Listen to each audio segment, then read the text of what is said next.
Hello, this is Alex from the Worcester Public Library, back for another one of my weekly videos on tips and tricks for using the library's digital resources.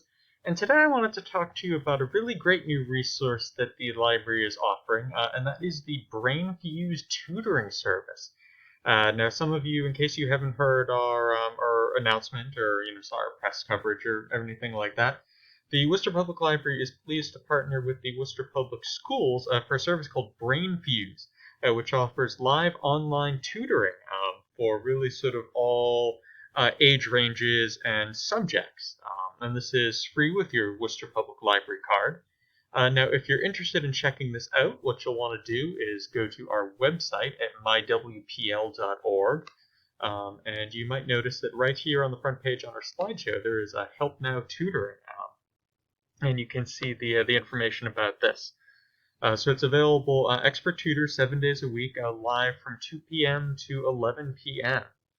And if you're interested in checking that out, what you can do is just click right here to log in with your Worcester Public Library card. Now, once you're logged in, it will ask you to either log in to the Brainfuse website or to create an account. Now, this is different from your Worcester Public Library account. This is where you would enter in, for instance, an email and username and a password and things like that. But once you are logged in and all set, you'll notice if it's a time when live tutors are available, you can click on this to get live tutoring. You can click on this. There's help with writing. You can submit a question. So if you had homework or studies or questions like that, then that's something that you can use as well.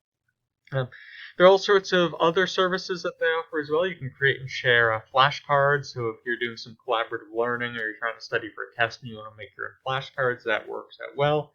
There's things for college majors and careers. All sorts of really great things. It is an amazing resource. We're very happy that we are able to offer this to you. So hopefully you check it out. So again, this was Alex from the Worcester Public Library. I hope you enjoyed this video. I hope you check out Brainfuse and stay tuned next week for another video from me. Thanks for watching.